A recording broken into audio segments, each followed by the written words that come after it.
আমি যেনেকুৱা দেখিবলৈ পাইছোঁ বা দেখিছোঁ মানে আমাৰ এই BTC যিবিলাকে মানে গভৰ্ণমেণ্ট চলাইছিল সিহঁতৰ মানে আমাৰ এই BTC অঞ্চলৰ আমাৰ সাংস্কৃতিক যিকোনো কালচাৰ ডিপাৰ্টমেণ্টত কিবা এটা ডেভেলপমেণ্ট কৰিব লগা মানে সিহঁতক কৰা নাই।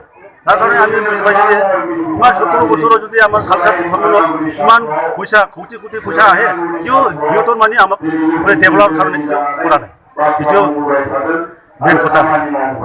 আৰু এতিয়াতো আমি সকলো জাতি বড়ো হওক বা যিকোনো বেলেগ বেলেগ জনগোষ্ঠীৰ মানুহবিলাক আমাৰ মানে আজিলৈকে মানে সাংস্কৃতিক বা কালচাৰ ডিপাৰ্টমেণ্ট কোনো কিবা এটা পাবলৈ সক্ষম হোৱা নাই।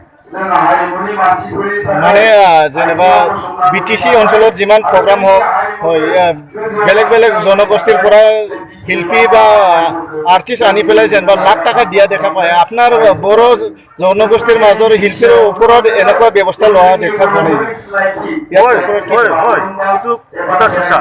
মানে আমি আজিলৈকে মানে সিহঁতৰ ইমান ডাঙৰ ডাঙৰ প্ৰগ্ৰাম কৰে BTC এখৰ ডে যেনিবা 10 ফেব্ৰুৱাৰীত সিহঁতৰ বেলেগৰ পৰা ইমান ডাঙৰ ডাঙৰ আৰ্টিষ্ট আনে মুম্বাই গুৱাহাটী বা দিল্লী বা শিলিগুৰি সিহঁতৰ কিমান পইচা খৰচ কৰে।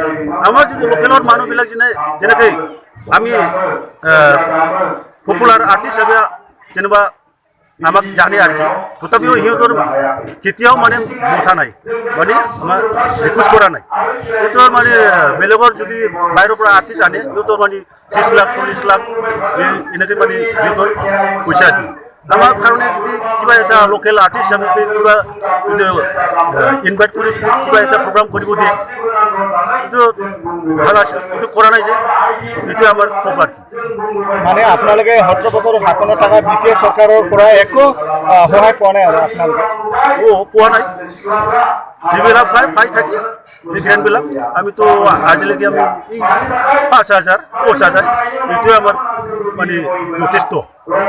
এতিয়া আপুনি UPPL দলৰ হয় এতিয়া যে কেম্পিং কৰি আছে, এতিয়া যদি UPPL চৰকাৰ আহে আপোনালোকে সাংস্কৃতিক অনুষ্ঠানটো কেনেকুৱা ডেভেলপ বনাবলৈ আপুনি বিচাৰিছে? এইটো আমি মানে টাৰ্গেট কিবা বনাইছে, প্লেনিং বনাইছে যেনিবা আৰ্টিষ্টৰ কাৰণে যেনিবা চিনেমা লাইন হওক বা কালচাৰ ডেন্সৰ কাৰণে হওক বা যিবিলাক গান গায় সিহঁতক মানে এটা নিজে নিজে লাইন আছে। যেনিবা চিনেমা বনোৱা মানুহবিলাকৰ এটা ষ্টুডিঅ' বনাব বা ফিল্ম দেখাবৰ কাৰণে বা কমিউনিটিৰ নিচিনা হল বনাব বা আৰ্টিষ্টসকলৰ কাৰণে কিবা যেনিবা যিজন আৰ্টিষ্টবিলাকৰ কাৰণে জ্ঞান দিয়া হ'ব মানে দিব লাগিব, এইটো আমি অনুৰোধ কৰিলোঁ। আৰু যিবিলাক গান গোৱা আৰ্টিষ্টবিলাক সিহঁতৰো মানে যেনেকৈ মানে ষ্টুডিঅ'ত গান গাব সিহঁতৰ ষ্টুডিঅ'ৰ কাৰণে আমি কিবা এটা এৰেঞ্জমেণ্ট কৰি দিব এইবিলাক আৰু। এইটো আমাৰ বড়ো জাতিৰ কাৰণে নহয়, সকলো জনগোষ্ঠীৰ মানুহৰ কাৰণে আমি এইটো একেলগে মিলি জুলি মানে এইটো ডেভেলপৰ কাৰণে কৰি যাম।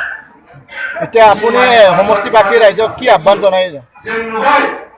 আমিতো এইটোৱে অনুৰোধ কৰোঁ, এতিয়া আমাৰ যি মানে ঢৌ হৈছে UPPLৰ যি ঢৌ হৈছে সকলোৱে যদি ইয়াত মানে যিটো মানে বিটিআৰ চুক্তি হৈ গ'ল এই বিটিআৰ চুক্তিখন ৰূপায়ণ কৰিবৰ কাৰণে সকলোৱে মানে যোগদান দিয়ে বা সহযোগ কৰে, এইটোৱে মই অনুৰোধ কৰিম মানে ছাকচেছ মানে বিটিআৰ চুক্তিখন ভালকৈ হৈ যায়।